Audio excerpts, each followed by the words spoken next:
motivation is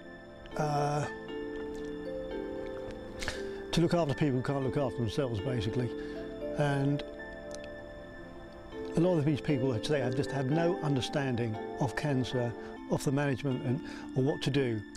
And I've just considered my purpose in life is to help them through this period of their life. It's their worst period of their lives, not only the patients but their whole families.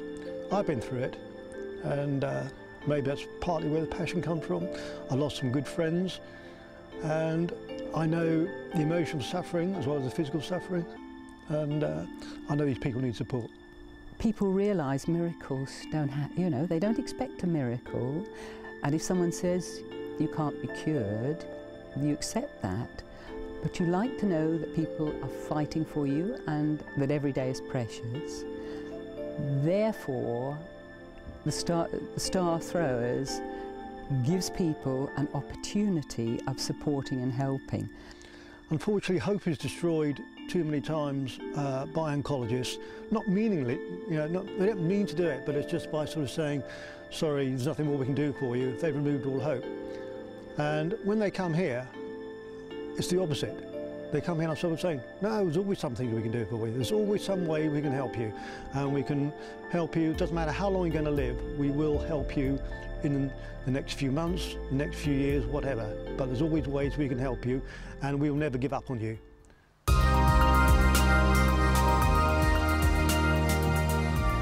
think the homely atmosphere encourages the family as well. I think they all feel comfortable to come and sit here. We can all have a nice day in Wyndham. It's a really nice town with lots going on, so a nice place to come for the day and then also come up here to see what Star Throwers has to offer them. We cover Norwich mainly in this area, so Wyndham, Attleborough, Norwich and the surrounding areas, but I would like to see Star Throwers starting up around all the major hospitals. Again, it's like everything else, it needs support. It has to be, you have to have somebody with a bit of knowledge of oncology to help run it.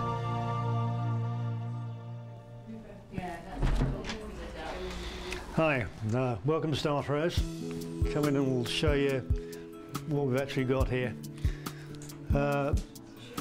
When you come to Star Throwers, the first thing we normally have are the meet and greet girls who are actually relaxing at the moment over here. And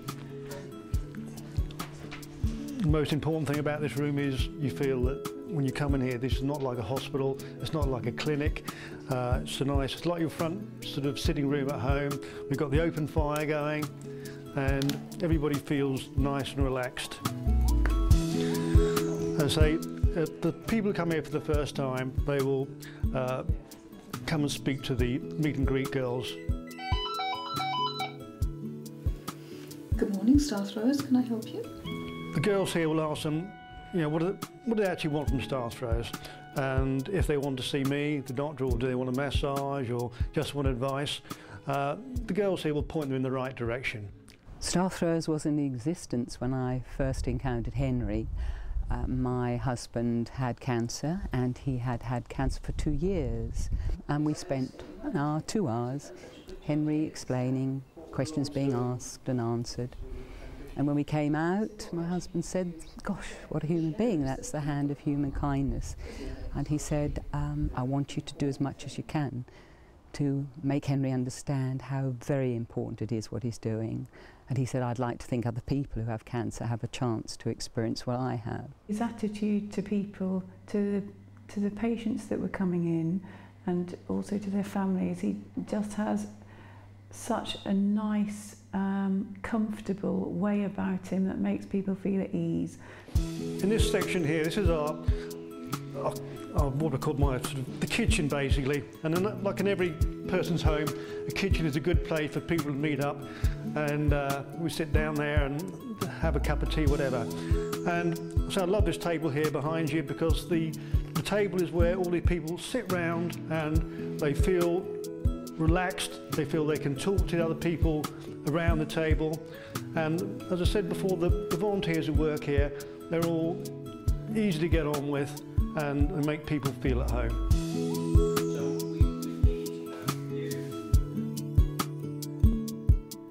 Sometimes people, when they're just feeling a bit low, they need to come in here and talk to somebody. This is exactly what the Starfish kitchen is for. And here is our education room. And I say we're very proud in that we do lectures now, not only to the general public, but we're also involved in a lot of the local schools. And as you can see, we've got Naomi here, who helps, works here as a volunteer. And I say we're quite lucky that quite a few of the kids from local schools come here and do help us out.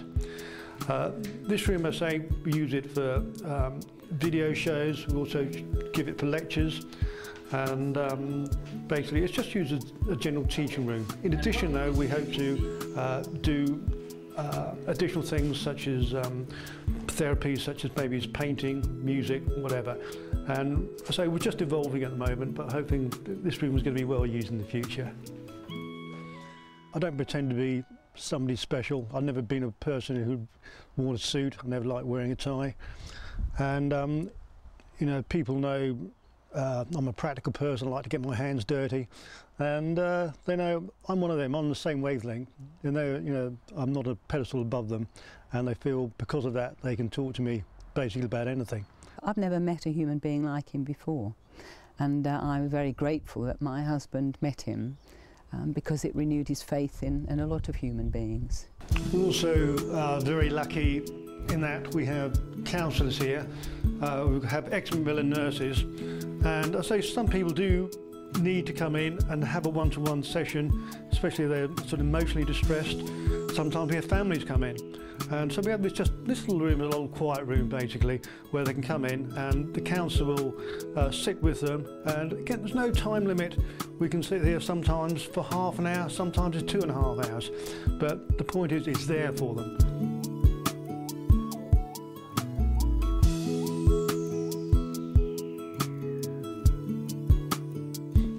When people first come, they often they come to see me because they want to talk generally about their cancer because they don't understand what's going on.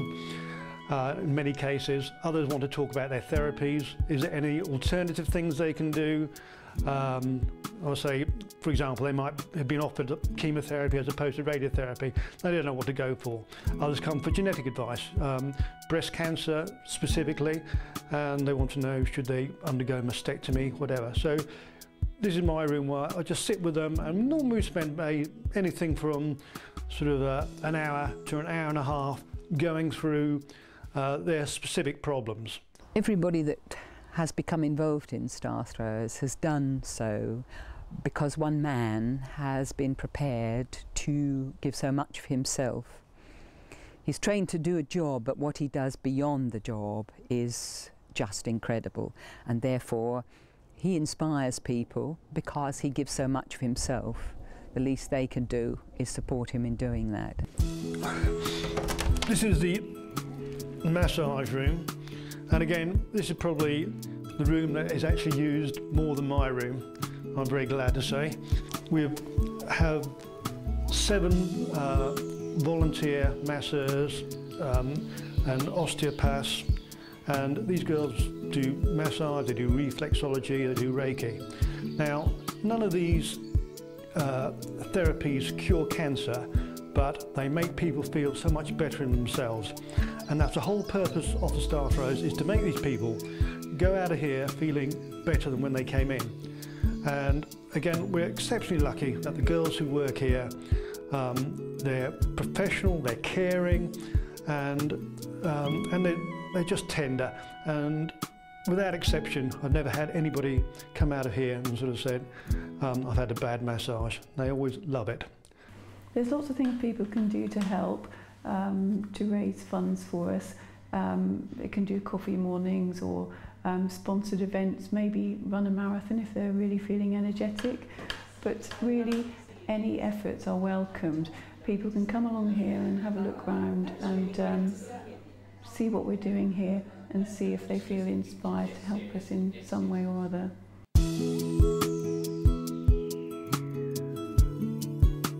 The purpose of this room here is to sort of say, bring your other half here and we will look after them and you have a day out.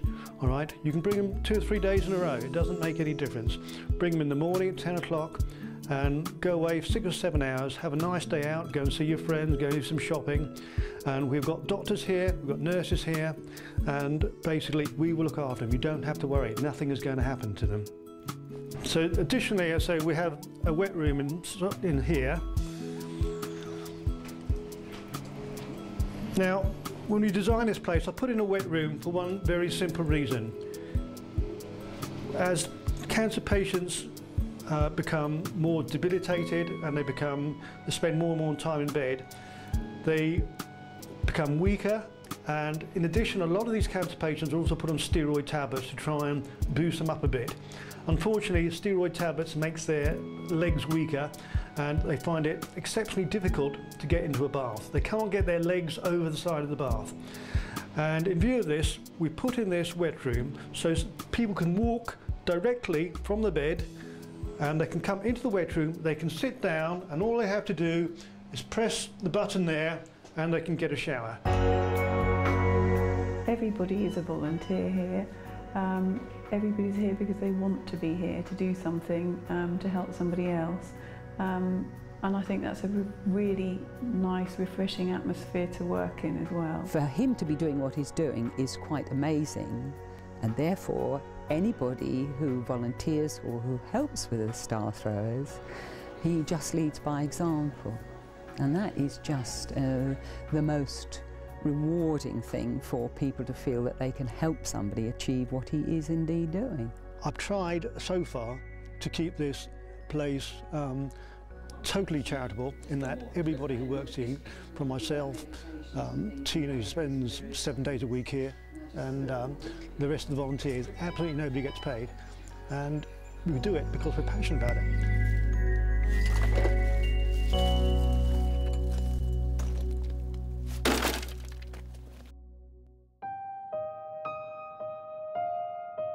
The story is that on a stormy day, a young boy is walking down the beach, and after the storm, thousands of starfish have been thrown up on the beach, and as he walks along the beach, he notices which ones are still alive, and he picks them up and he throws them back into the sea.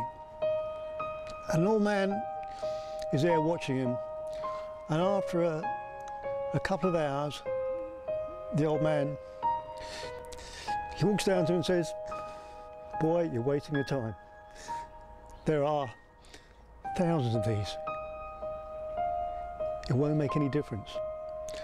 And the little boy picks up another starfish and he throws it back in the sea and says, "Well, it made a difference, that one." And that's what sort of star throwing is all about.